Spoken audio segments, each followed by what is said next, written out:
Assalamualaikum warahmatullahi wabarakatuh. Perkenalkan, nama saya Ferry Nur Rahman. Saya dari UPBJJ Kota Malang. Hari ini kita akan belajar bareng tentang ERD, Entity Relationship Diagram. Hari ini kebetulan kita diberikan contoh kasus oleh Pak dosen.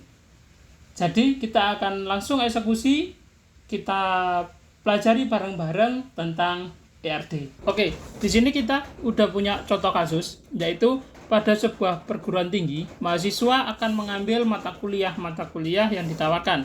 Setiap dapat mahasiswa minimal 1, namun dapat mengambil beberapa mata kuliah dalam 1 semester.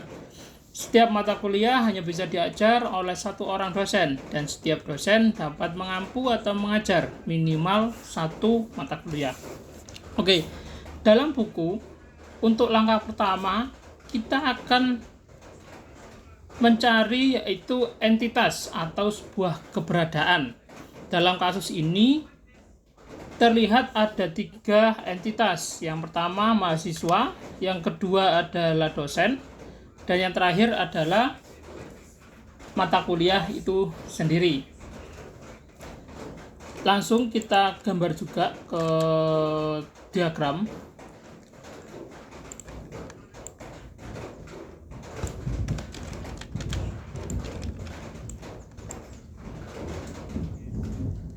Untuk entitas kita dapat 3 entitas, yaitu mahasiswa,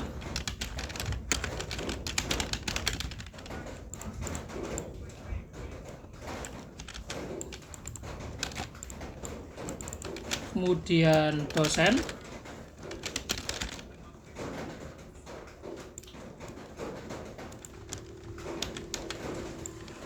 dan mata kuliah.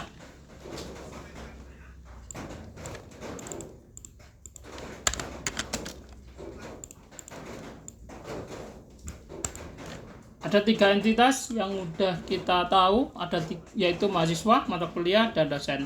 Selanjutnya, kita akan tentukan atribut. Kita akan memberikan atribut dari 3 entitas ini.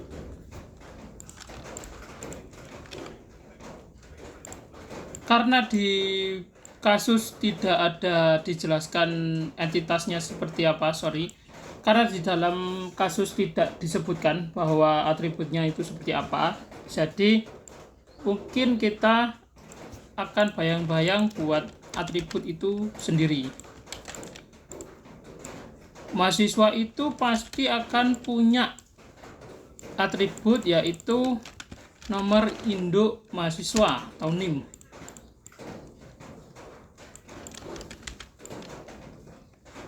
Kemudian dia pasti punya yang namanya nama mahasiswa.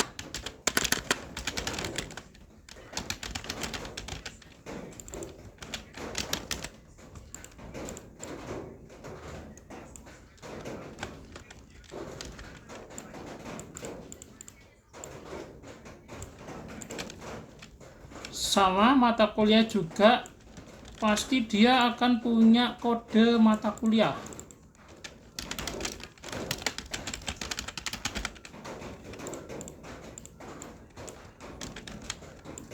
Dan dia juga pasti punya nama mata kuliah.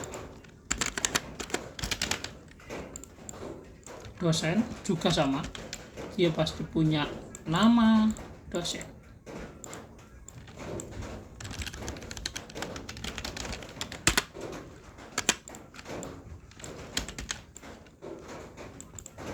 Dan dosen juga pasti punya nomor induk dosen, berarti NID. Oke, langkah kedua untuk pemberian atribut udah selesai. Kita ke langkah ketiga, kita tentukan relasi. Relasi logikanya akan mahasiswa akan mengambil mata kuliah, dan mata kuliah akan diambil oleh mahasiswa. Dosen akan mengajar mata kuliah, dan mata kuliah udah pasti nggak akan mengajar dosen.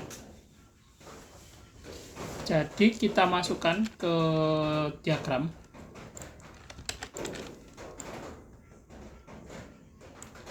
Untuk sebuah relasi. Kita bikin mahasiswa, relasinya dia akan mengambil mata kuliah, mengambil. Oke.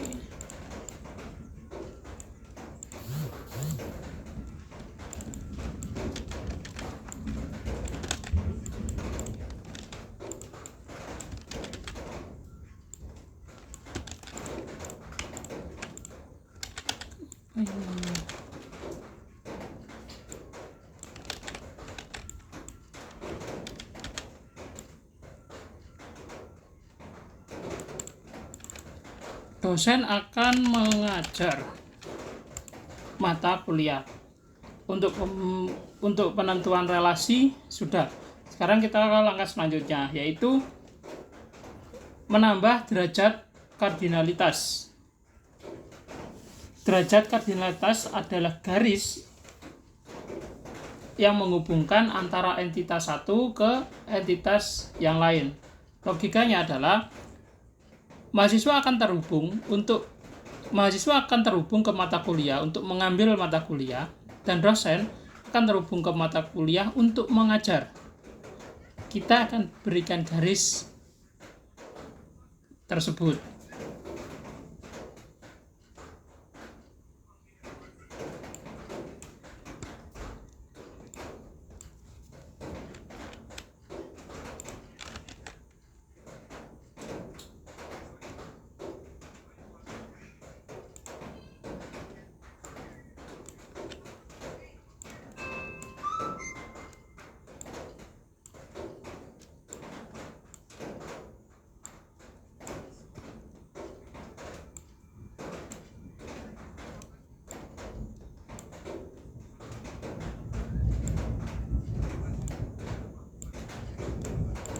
Oke, pemberian derajat kardinalitas sudah selesai, atau garis relasi sudah selesai.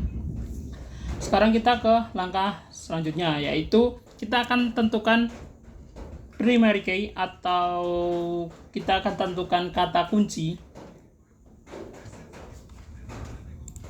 Dan melihat di buku itu adalah primary key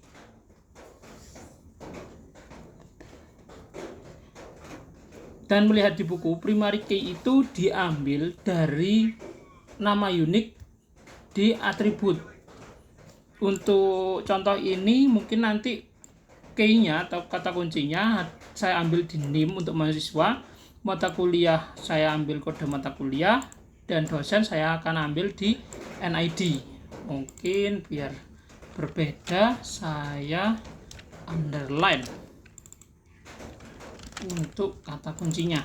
Oke, kata kunci sudah selesai. Terakhir, sekarang kita akan lengkapi atribut ini, di mana mahasiswa ini akan mengambil mata kuliah, tapi tidak dengan sebebas-bebasnya. Mahasiswa akan mengambil mata kuliah dengan sebutuhnya yang ditawarkan oleh kampus, dan dosen akan mengajar satu mata kuliah yang ada di kampus. Jadi kita buat entitas baru agar mahasiswa ini nanti bisa mengambil mata kuliah. Kita ambil entitas itu registrasi. Jadi di sini tadi mungkin saya kasih garis, dan sini saya potong lagi karena nanti mahasiswa ini tidak secara langsung mengambil mata kuliah, karena mahasiswa ini akan registrasi terlebih dahulu untuk mengambil mata kuliah. Apakah itu disetujui atau enggak nanti ada di proses registrasi.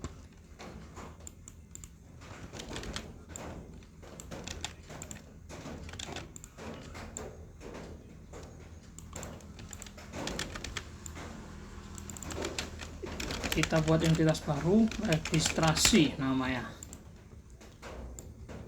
Registrasi ini kita ulangi langkah ke tadi, pasti punya atribut.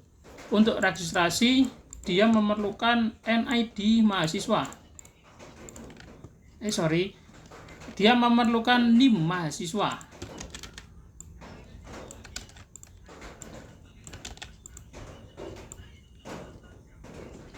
Kemudian dia memerlukan kode nama mata kuliah.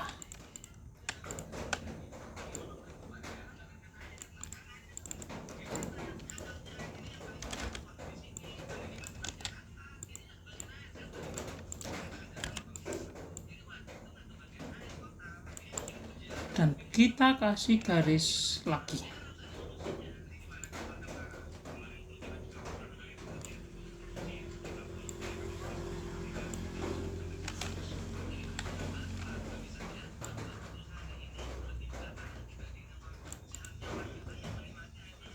Karena nanti mahasiswa ini akan mengambil mata kuliah lewat registrasi, dan mata kuliah akan diambil ketika mahasiswa sudah registrasi. Jadi kita berikan entitas juga.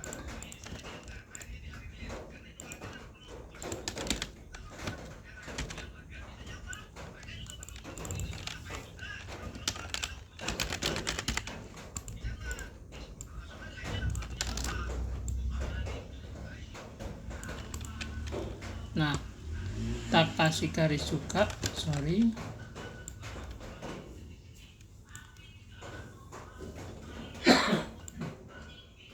Nah, ini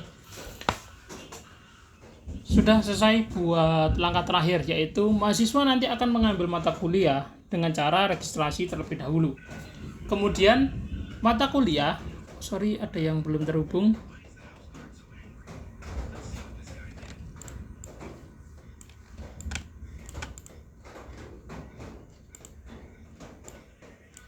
Oke.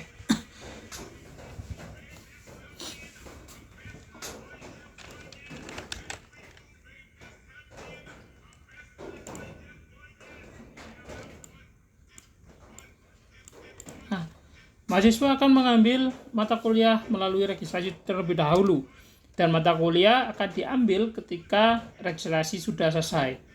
Untuk mengambil atau dalam tahap registrasi, di entitas registrasi membutuhkan NIM, yaitu tadi kata kuncinya di mahasiswa, dan kode mata kuliah kita panggil untuk mengambil mata kuliah tersebut. Oke, untuk hari ini sudah selesai terkait ERD, kurang lebih penjelasan seperti itu.